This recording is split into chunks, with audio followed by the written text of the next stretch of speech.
One take, one take. This is NBA One Take featuring yours truly, Pretty Boy Lakers. This is NBA One Take we had. NBA One Take for your brain. Coming to you live from Red Hook, New York. This is NBA One Take. September 13, 2024. Power. Season 4, episode 7. This was crazy. Crazy.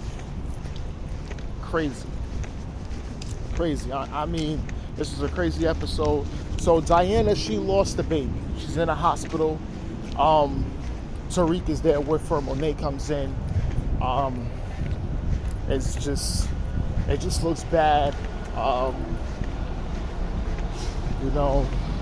And Tariq is just beside himself. And Diana is kind of blaming Tariq because he said he was going to protect her and the baby and losing the baby. So you got that.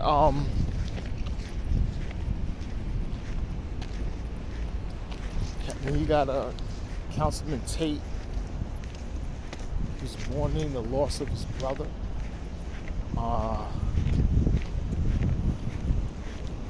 And then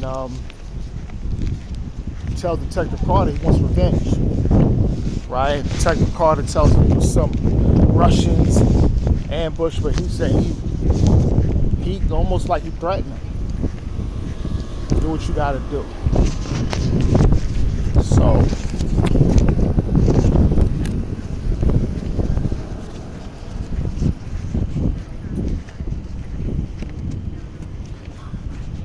So then you got Tariq and Braden. They're fired as promoters of that nightclub where they're selling their stuff because the guy came to them and said, with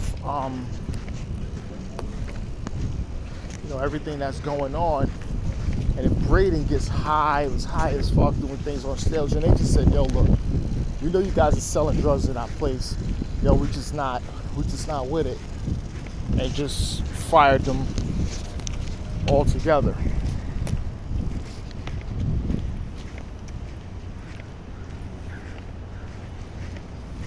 And then Detective Carter tells his crew that they're set to take out the Russians.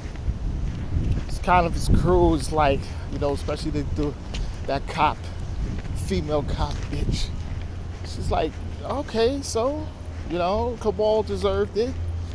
The thing that says it doesn't add up. The Russians, and he says, no, we just gonna take them out. And it's just like, it's crazy.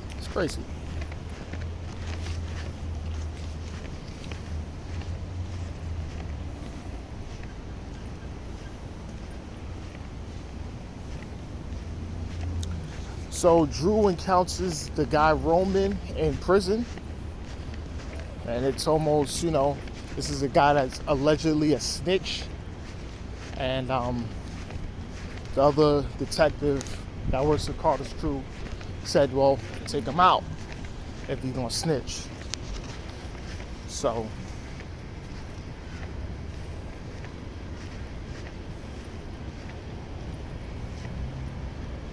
and then Noma is upset with Kane because of the possible snitching, the crew who's snitching about this with the knowing the drugs, and she's just blaming Kane for everything. So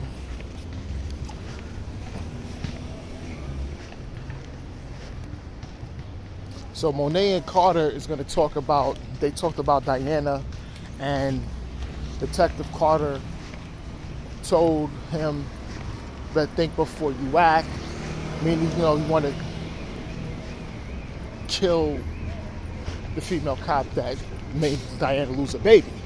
So you got that, and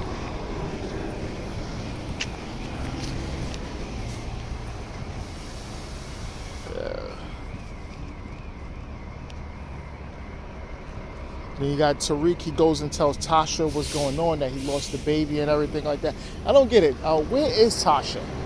Okay, if Tasha, she's in New York, I don't know. If she's somewhere close, she said she must be very close by. And I don't know what kind of witness protection she's in, but this is like, where's she at? She's in Long Island. Where the hell she at? Obviously, she's somewhere far. I mean, not far, but close. She's in the tri-state area for witness protection, which I don't get. So Detective Carter and a female cop, they talk. She said she didn't know Diana was pregnant, and was pissed. Why would you even get her to try to take out Zion? And said that, oh, she had to meet with Internal Affairs, so she had to get Diana to do it. And then she shows him that Tariq was the one to do it at the safe house, and they caught it all on camera.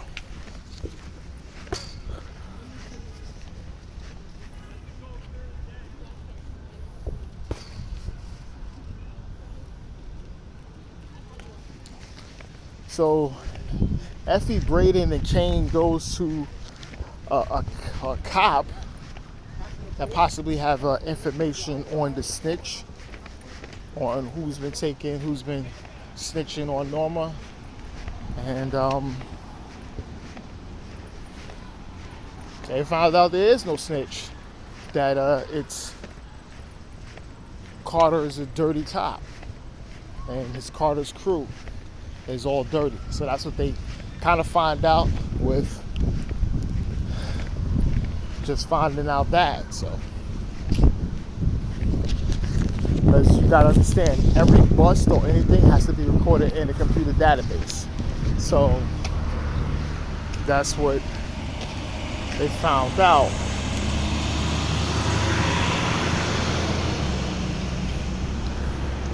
So Drew kills Roman in jail, like choked him out, and then he calls the cop and tells him that he wants that he wants his protection, and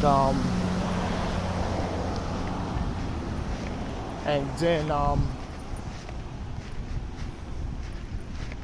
Diana and Drew talk, and Diana, tells Drew that the baby's dead, and then he's trying to say no, and Diana's just pissed off at this time. So Diana goes to the female cops, I think her name is Felicia, and he kills her. They fight, and then Diana just knock it down, then she takes it, smashes her head, and then we find out she has a kid, and the kid is in a house.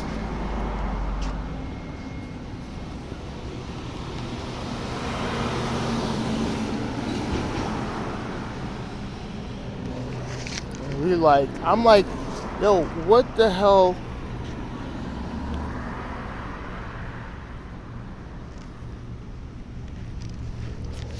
So the end scene is Diana, Monet is there. She goes to the house because Tariq, Diana tells Tariq she needs help. Monet comes. Monet finds out. She goes because she's trying to call Diana, and the female cop is dead. The child's upstairs. Diana and Tariq was talking with the kid, and Drew comes in with Detective Carter, and he got his hands up. He's pissed, and Drew said he made a deal with Carter. To understand, know what that is. And Carter said, you know what Drew did, what none of you guys doing? He told the truth. And that's all I needed. And he is just pissed. But then he tells Tariq, the end game, welcome to the team, little nigga. Almost like sound like Ghost a little bit. Interesting. Sound like Ghost. I don't know. Does Ghost got a brother? You don't know. But that was the episode. It was crazy. It was crazy. It was good. Can't wait to episode 8. Okay, let me get into a quick recap on some things I watched. Beetlejuice. Michael Keaton, Winona Ryder, Jenna Ortega, all the crew, Kathleen O'Hara. We get Beetlejuice. Came out in, what Beetlejuice came out? 1988? Yeah, 88. Gina Davis, Alec Baldwin. They're not in it though. But, so Beetlejuice he's back. It's alright, you know, it's alright. Just touch it. It's a good film. It's a good film.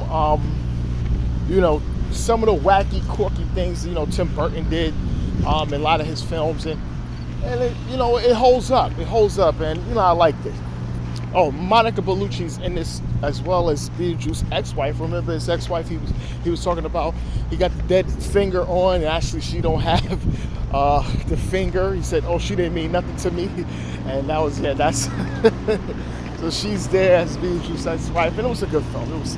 It was good. I love Beetlejuice. I know for a fact they may have a third one.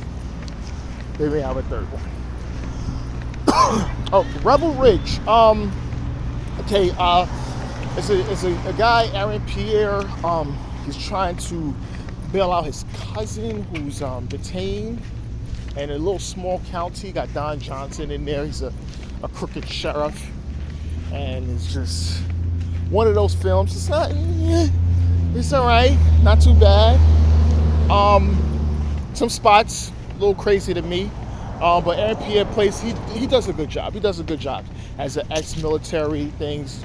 A lot of the fight scenes is kind of believable, so I had no issues with that. But altogether, it's a real good, a good film. It was a good film. Okay, the last thing, Speak No Evil. It's James McAvoy. Y'all know how I feel about this man. This man is great. Everything he do, he's evil. Yes. So this is actually a remake of an old film, which takes place, you know, you got a family with a daughter, and McAvoy and his wife has a kid, special needs, and things like that, and he invites them on a trip. And lo and behold, McAvoy and his wife is not who they think. You think that they're just crazed scammers, and killers. I don't know. They look a little crazy, but it was all right. I think McAvoy really held up the film to me. And man, I mean, the one scene where he threw the kid that couldn't swim in the pond, oh my God. I was like, yo, this guy's fucking sick. Like McAvoy just reminds me of he's like that mean Jared Butler when he gets like that. You remember Gerard Butler? Yeah, he's like that. Oh, but I love it. I love him. Yeah, but this is NBA Points, Pretty Boy Laker, and I am out.